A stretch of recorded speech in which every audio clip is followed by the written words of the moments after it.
is up guys, this is Eastrider Kiran and thank you very much for watching my YouTube channel. If you haven't subscribed my YouTube channel, subscribe गर्नु होला. बाँच्नुपर्छ, हाँस्नुपर्छ, घुम्नुपर्छ, जिन्दगीको एउटा जे पनि गर्नुपर्छ तर खुसी हुनुपर्छ. सो आजको भ्लग चाहिँ म यहाँ धरानबाट सुरु गर्दैछु. धरानको पनि नौसाद मोटरसाइकल वर्कसप, नौसादको मोटरसाइकल रिपेयरिङ सेन्टरमा आइरहेको छु. किन भन्दा चाहिँ विशेष गरेर चाहिँ म हुन्छ नि आज बिहानै मोटरसाइकल निकालेँ. बिहान मोटरसाइकल निकालिसके पछाडि के हुन्छ भन्दाखेरि तपाईँले बिहान शीत पर्छ. शीत मात्र पर्दैन, शीतमा चाहिँ हाम्रो चाहिँ वातावरणमा चाहिँ तपाईँलाई एकदमै धुलोका कणहरू चाहिँ फैलिरहेको हुन्छ अनि शीतसँगै धुलो आउँछ. अनि तपाईँलाई चाहिँ बाइकमा चाहिँ पुरै धुलो र शीतको जुन एउटा सम्मिश्रणले गर्दाखेरि चाहिँ पुरै बाइक हिलोमै कुदाएको जस्तो छ्याप्पै माथिबाट हिलो भइरहेको थियो. त्यसले गर्दाखेरि चाहिँ मैले नौसादकोमा आएर चाहिँ चट्टसँगले चाहिँ बाइकको आज धुलाइ हुँदैछ होइन. तर कुरो चाहिँ के भइरहेछ भन्दाखेरि गाइज ब्याकग्राउन्डमा अरू पनि काम भइरहेछ होइन. मैले चाहिँ तपाईँलाई मेरो म्याकबुक प्रो चाहिँ हुन्छ नि पुरै अब फर्मेटै गर्नु पऱ्यो क्या. त्यो फर्मेटै गर्नु पऱ्यो. मैले माथि सपमा दिइरहेको छु. इन्स्टल भइरहेको छ नयाँ अपरेटिङ सिस्टम, जसले गर्दाखेरि मेरो दामी 6-7वटा त्यहाँ तपाईँलाई आइमुभीमा भिडियोहरू थियो एक्सपोर्ट गर्नुपर्ने. प्लस त्यहाँको कति भयो मेरो हुन्छ नि स्टोर भएको चिजहरू सबै गयो होइन. जाओस् अनि अब यहाँ आइसकिसकेपछि बाइक धुनु मात्र पनि होइन, यसमा अलिकति एक दुईवटा कामहरू पनि हामी गर्छौँ. ती गरिसक्दा चाहिँ ठ्याक्कसँगले चाहिँ हाम्रो माथि म्याकबुकमा सफ्टवेयर पनि इन्स्टल भइसक्छ होला भन्ने खालको चाहिँ मैले सोचिरहेको छु. सो लेट्स सी गाइस के हुन्छ आजको चाहिँ दिन यस्तो लाग्छ. सो गाइस हाम्रो बाइक धोएर सकियो, चिटिक्क टल्किरहेछ. तर एउटा काम गर्न हामी इलेक्सनमा आउँछौँ यहाँ. त्यो काम चाहिँ के छ भन्दा नि जस्तै यसको चाहिँ यो भाँचिरहेछ यहाँको यो डबल स्ट्यान्डको यहाँ तपाईँलाई जुन हामीले यहाँबाट एउटा हुन्छ नि यहाँ स्ट्यान्डको यो एउटा पार्ट भनेर भनौँ होइन, जहाँबाट चाहिँ हामीले पुस गर्छौँ त्यही भाँचिरहेछ. सो त्यसमा चाहिँ हामीले एउटा सानो रड हालेर वेल्डिङ गर्छौँ. वेल्डिङ गर्ने ठाउँ भर्खर खुल्दैछ होइन, एकछिनमा काम होला. अहिले चाहिँ हामी ल्यापटपको अवस्था बुझ्न जाउँ.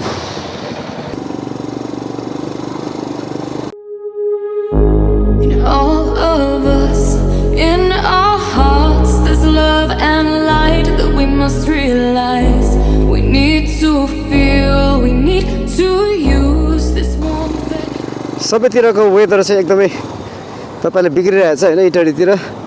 तर धरान चाहिँ एकदमै क्लिन एन्ड क्लियर छ. यो चाहिँ खुसीको कुरो हो क्या राइट.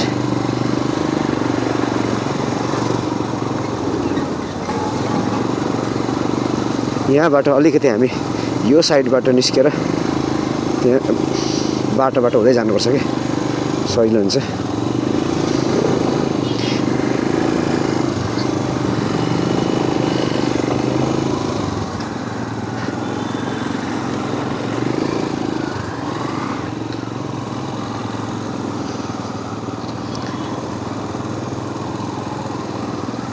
अब हिलो चाहिँ अलिअलि जोगाउनु पऱ्यो क्या. भर्खर धोएर आएको छ होइन बाइक. बिस्तारै बिस्तारै कहिलेकाहीँ जिन्दगीको गोरेटोमा अनएक्सपेक्टेड रूपमा नि एउटा चिज गर्न हिँडिरहेको हुन्छ तर अर्को चिज बिग्रिरहेको हुन्छ कि. अर्को चिज गर्नुपर्ने हुन्छ नि अर्को चिज गर्न थाल्यो तपाईँको टाइम त्यही बित्छ क्या. जस्तै फर इक्जाम्पल हुन्छ नि तपाईँलाई बिहान हुन्छ नि हाम्रो एक्चुअली त विराटनगरतिर दुबीतिर हुन्छ नि पिलक्स भाइसँग चाहिँ हुन्छ नि भेट्ने राइड गर्ने सानो भन्ने प्लान थियो. त्यतातिर हिँडेको त्यही बिचमा फेरि तपाईँलाई ल्यापटप बिग्रियो. ल्यापटप पनि झोलामा हालिरहेको थिएँ. अनि वेदरले साथ नदिइसकिसके पछाडि म यतातिर आएँ. यतातिर आइसके पछाडि मैले ल्यापटप बनाउनु दिएँ धरानमा. अनि ल्यापटप बनाउनु दिइसके पछाडि त ल्यापटप बनाउन समय लाग्न थाल्यो. फेरि ल्यापटप यति धेरै डेटा छ तपाईँ ल्यापटप फेरि पर्खेर लानुपर्ने छ. किन भन्दा भिडियो त अपलोड गर्नुपर्ने छ होइन. बेसिकली अब आज पनि भरे भिडियो नआउने भयो झ्याट क्या. अनि त्यस पछाडि फेरि ल ठिकै छ भन्दा बाइक पनि पुरै हिलो भयो. अनि फेरि बाइक बनाउनु गएँ. अनि बाइक अहिले बनाउनु गएँ भने बाइक धुनु गएँ. अनि बाइक धोएर आउँदैछु. बाइक धुन जाँदाखेरि फेरि अर्कोतिर एउटा समस्या देखियो होइन. What a beautiful Duke, black, cute.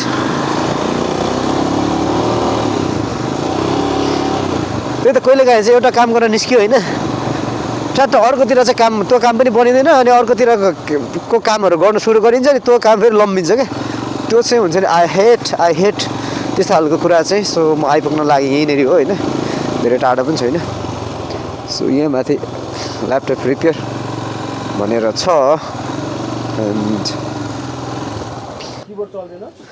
हाम्रो पनि काम हुँदै नै सकेर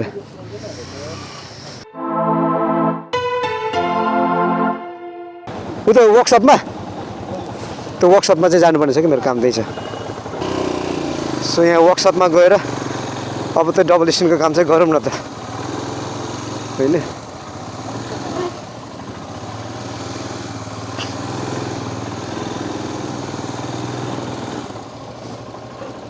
एउटा भए पनि काम गरौँ यार अब यत्रो माथि निस्किसकिसकेको पछाडि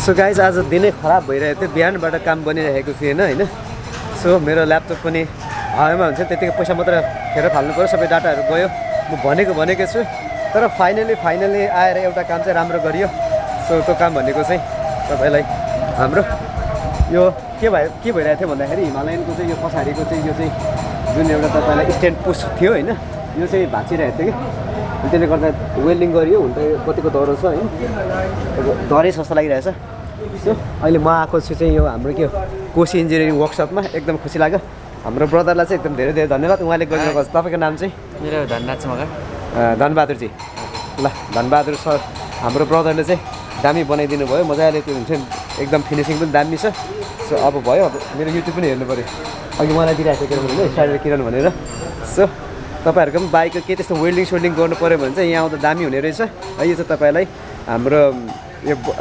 बरगाछी ट्राफिक चोककै यता अपोजिटमा छ सो एकदमै हुन्छ नि अब चाहिँ चट्टसँगले काहीँ डबल स्ट्यान्ड लाउनु पऱ्यो भने गाइस यसमा डबल स्ट्यान्ड चाहिँ तपाईँलाई डबल स्ट्यान्ड अभाइलेबल छ अनि डबल स्ट्यान्ड चाहिन्छ भने किन भन्दाखेरि यो पछाडिको टायर चाहिँ ट्युबलेस टायर होइन ट्युब टायर हो अनि कहिले काहीँ तपाईँलाई यो पम्चर भइदिइहाल्यो भने हामीलाई डेफिनेटली हुन्छ नि यसकोलाई चाहिँ खोल्नु गर्नको लागि यो हामीले डबल स्ट्यान्ड चाहिन्छ नि अस्तिबाट यो काम चाहिँ गर्छु भनेर भन्दै थिएँ आज ल्यापटप खासमा चाहिँ एक्चुअली म ल्यापटप बनाउनु हिँडेको मान्छे हो तर बाइक पनि बनाइयो ठिकै छ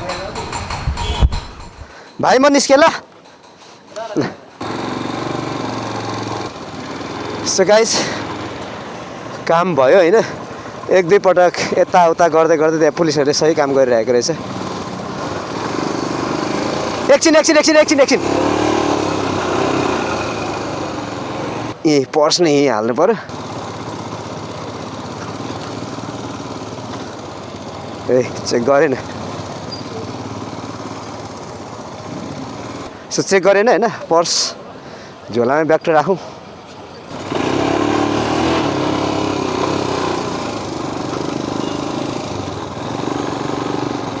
जति नै गरे पनि मौसम त्यस्तो सधैँ जस्तो खुलेको छैन आज होइन साँच्चीले भन्दा पनि धरान पनि त्यति खुलेको छैन कि जस्तो इटरीहरू हेरी त मच बेटर हो है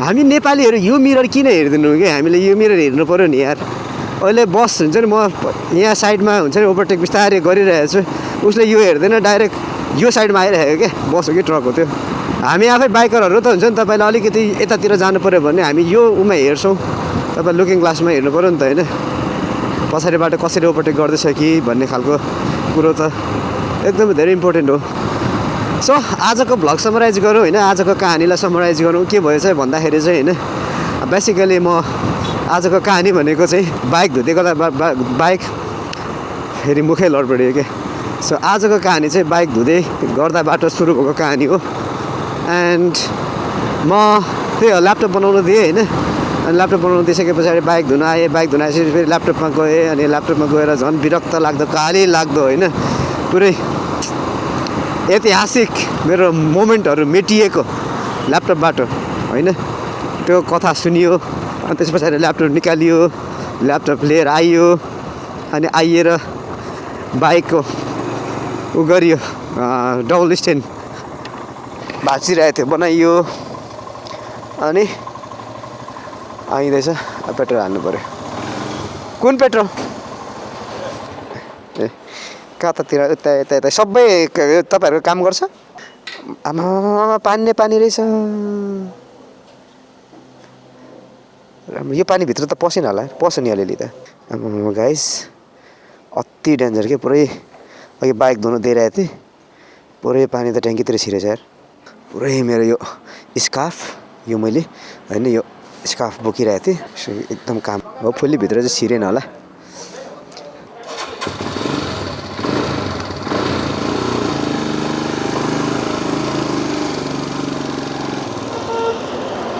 आमा कस्तो ओभरटेक गर्न खोजेको यार त्यस्तो बाटोमा